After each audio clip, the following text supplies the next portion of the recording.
Hey guys, it's 7 and today I want to talk about patrol modes in Marvel Avengers and how they work. So, one of the things that I've been thinking about for a while now is like, they've kind of already got it in the game. You guys remember vaults, right?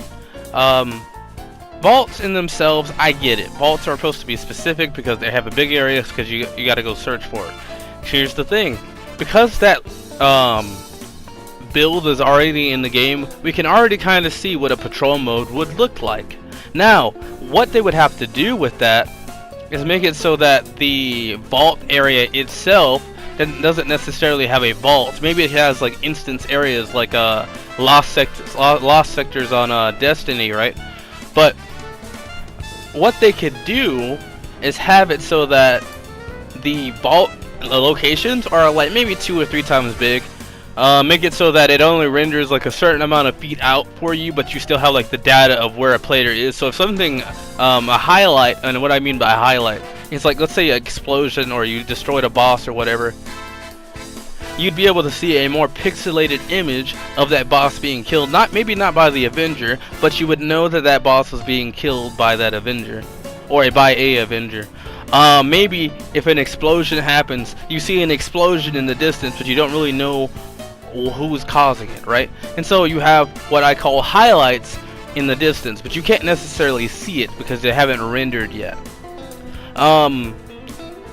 But getting off of the technical side of things, when it comes to patrols, I was thinking, okay, so how could they do it?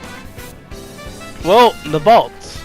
They've already got a giant location, but let's say we bump it up to like 2 or 3 times bigger. Why? Because even though the vault has a big area compared to everywhere else, you got to remember that once you have I think the biggest area has to be the forest vault, not Utah. Utah's very small. The snow location, it goes pretty much like, it's up, then there's like a giant U, and then there's like a and then you just find the vault. When it comes to the forest, though, there's so many ways to get around and so many nooks and crannies on the map that it's like it would actually help to have like it's easy to get lost. I'll put it like that. It's very easy to get lost in the forest vault. I don't think there's another one unless I'm missing something. But yeah, using the vault locations and maybe bumping it up 2 or 3 times in order to make it big enough for a patrol. And so then after you've done that, they can drop some missions. So what am I saying? So I'm thinking that the war table, right, you can see on a lot of these missions on the war table, a lot of people are not going to go do them. But consider this idea. So a lot of the missions are drop zones, and you see this on every location. Why not have it so that the drop zones are just random things that you can do in the area? And so you can do it like how Destiny does it, where they want you to like pick up this little patrol beacon, and you can get a mission saying go kill this certain amount of enemies, and maybe they drop out a couple waves of enemies. Maybe you'll kill this high value target, and then you do that, collect some materials. You can even use the resources that you have in game. You don't even have to go, but you have. Matter of fact, they have that right in the patrol, not patrol, but the side quest. Boxes you had on the side. We had people there in the helicarrier or the Chimera, right? We had them there originally, giving out missions, but now you have to go to separate bases to get said missions, or get them off of the walls inside the helicarrier, depending on where you are. So we kind of have that now, but these missions could be repeatable. So you're saying, well, then you're like, okay, well, you'll have too many polychirons. You can change the missions from polychirons. Like, I'm pretty certain that changing a reward to something else is probably not that hard. So what we could have is so that you're doing the missions, you're doing them, and then you get like more like I think the money's called units, not the credits that you get for like buying the skins and stuff, but units like from the woman with the costumes in her shop. Or maybe you want to use your, I think it's still units, inside of in Roy's shop. I could be wrong.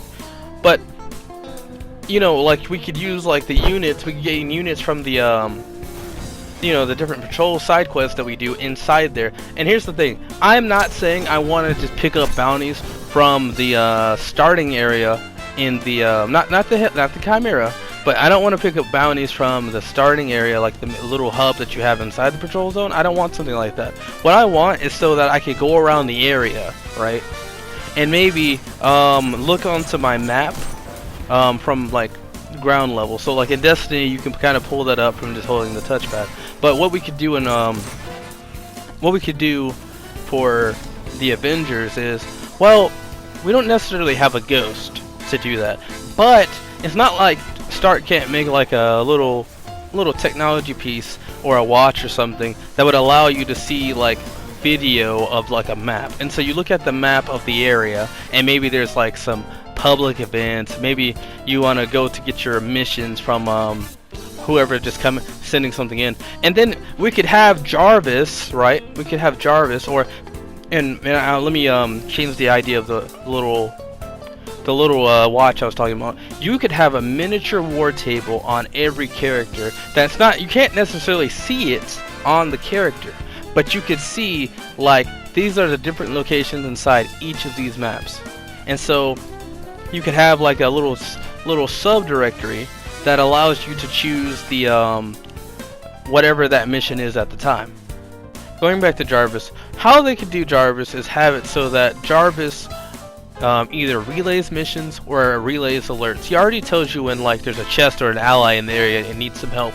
Like he tells you that all the time. Maybe he even alerts you. He alerts you of things for the vault. He alerts you how to find the vault, right? So instead of finding the vault, he can alert us some missions in the area. He can alert us what we can do around the area. Maybe there's the enemy attacking a rebel encampment. Maybe there's an enemy attacking the shield encampment, right?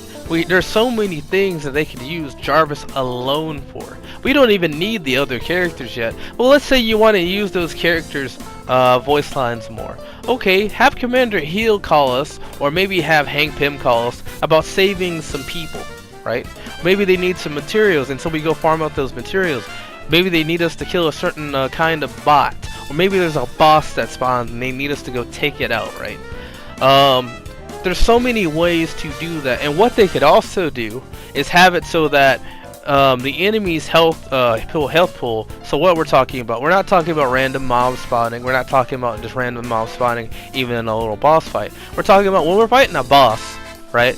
A boss should have a certain amount of health depending on how many players are actually fighting it. I'm talking about tagging the boss. I'm not talking about people that are just flying around or running around. I'm talking people that actually hit the boss. Maybe his health increases because of that. And so it would be understandable. Well, if a bunch of people are fighting a boss, right? That boss's health cannot be that boss's health cannot be like so small that they take like almost so much damage they die instantly. But it's like it goes out to be so big that it's like it's not too big that it takes forever in case someone wants to leave the fight. But it's big enough to be like, all right, well, 4 or 5 people's here, therefore my health needs to be here, right? That's how far it should be, and you can maybe go out a little more if they want to do that. But you're probably like, Ninja, there's only 2 villain sectors in the game, and I hear that. But here's the thing: what we could have instead is we'll have a Taskmaster, Abomination, then you have the flying ship and the giant spider tank. Not the Dreadbot, but the bigger one. The one where you have to like beat on his eye after a certain amount of hits on his events. You could also have Rappaccini. Instead of her being a boss fight like everyone else, she could literally be a bunch of waves you have to fight until you do it Rappaccini. And at this point, Rappaccini has her a bunch of mech suits beside her, like different exos, or maybe she's using different Dreadbots and whatever. So she could be that kind of boss. Then we have MODOK. Well, MODOK's not necessarily going to have the cinematic takedown, because remember, it's in the single player, and if you want to go do that again, you'd have to play the single player if that's ever replayable. But getting off of that, right? What we could have is that once you beat on MODOK a certain amount of times, he just drops. We don't have to worry about anything. He just drops out of nowhere, and he drops whatever loot he's got on him at the time, or whatever material they want to give us, right? So that's how MODOK would work. But remember, we've got a bunch of different things in the game, and besides that, we have mini bosses in the game that we could use as just like random boss encounters in a patrol zone. So now I want to talk about like loot and how we could do that. So loot could drop from enemies right now, how it drops to right now. It could drop from a chest, like so you just randomly find a chest in the area, and it can drop from a boss chest. Why do I say boss chest? Well, the boss chest will give you everything that you get right now from a boss. But let's say because you defeated a boss in patrol, you have a higher chance of getting good loot in that area. Either it be high stat rolls or it be a unique item, a unique piece like how we have now. Maybe more unique for like even patrols, like how we have like cloning lab loot, and how we have rift loot. But we could have special chests for just like either A, you find it, or B, you fight a boss to get it. And so if you want to open that boss chest, right, we could have it so that you get a key for defeating the boss, or defeating or damaging the boss. Yeah, that can be cheesed, anything can be cheesed, but think about it this way. So once you've killed the boss, anyone that shows up after you've killed the boss cannot just open that chest. But the people that did kill that boss, they get the key and they get the glory of just, this is what I did this, therefore I get the chest. And so that makes it fair for those players. But what if, so what they could do is, so after the chest spawn, the people get their loot, you can see on the side of your screen, such and such got this exotic, or this rare piece, not rare as in blue, but rare piece as in this piece is very unique and you want this. And so maybe you can put it in like a red lettering or a blue lettering or whatever, right? And so that you would see, oh, this person got some very, very unique item and I want it. And it's like, maybe they ask you, hey, what did you just get, or what does it do?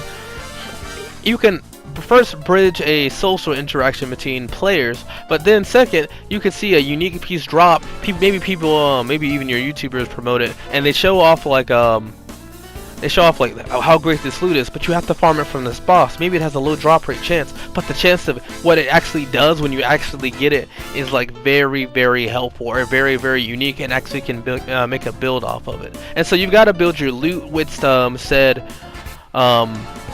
boss rarity chest, right? I'm not talking about Black Desert rarity now. I'm not talking about that at all. But it's got to be easy enough to get that it's like it's worth chasing. I'll put it like that. So yeah, one of the things I want to bring out, and I kind of remembered this when I was doing the video, was that we always have this community challenge. Well, this would be a good way to farm that out. Think about it. Whatever enemy at the time is needed for that community challenge, they can have an overabundance of that said enemy inside those patrol locations. This would also help people do more of these, because let's be real here. Even though there's probably they probably think there's a lot of people playing right now, your biggest issue is going to be, we don't know, well, is it going up at all? We have no idea. And let's say even when the game is in its peaks, like, no one really is fighting these enemies so consistently. So the community challenge also needs to bounce. The community challenge also needs to show inside of the patrol zones as well. But you can maybe see a tracker of seeing it go up. And let's say after you do the community challenge, besides getting like maybe a reward, you have to fight a giant boss or multiple bosses in the area. Like, just something special for the community challenge.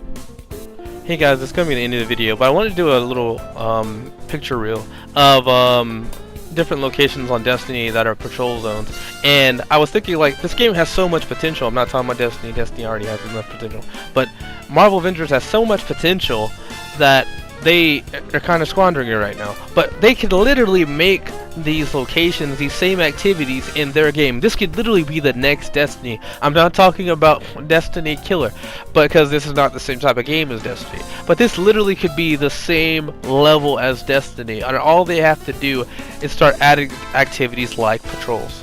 I guarantee you a lot of the players will come back for that alone. I still remember when Warframe added their first, what do they call it?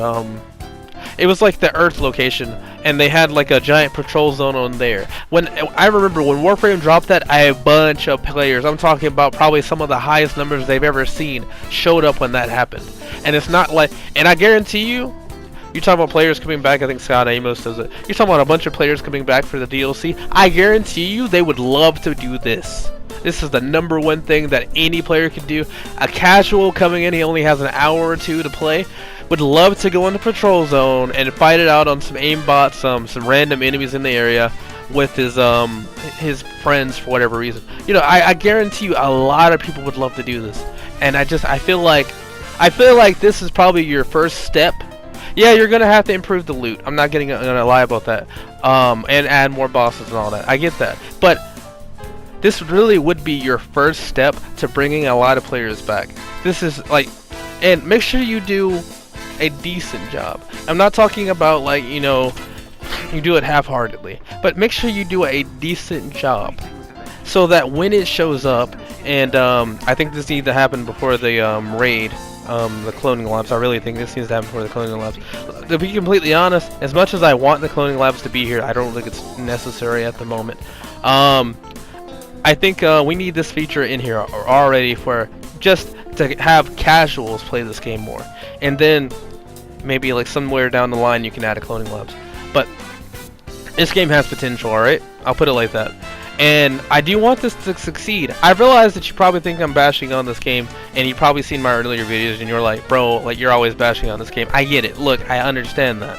But look, I want this game to succeed. Look, I loved Marvel Heroes Omega. It was my favoriteest game for the longest. I played it even when it was dying, bro. I loved that game. Why? Because I was able to upgrade and make builds on my character. Yeah, they were simple builds, sure, it's not Diablo, but they were expensive enough that I could be different from every other Spider-Man. Okay, it was fun.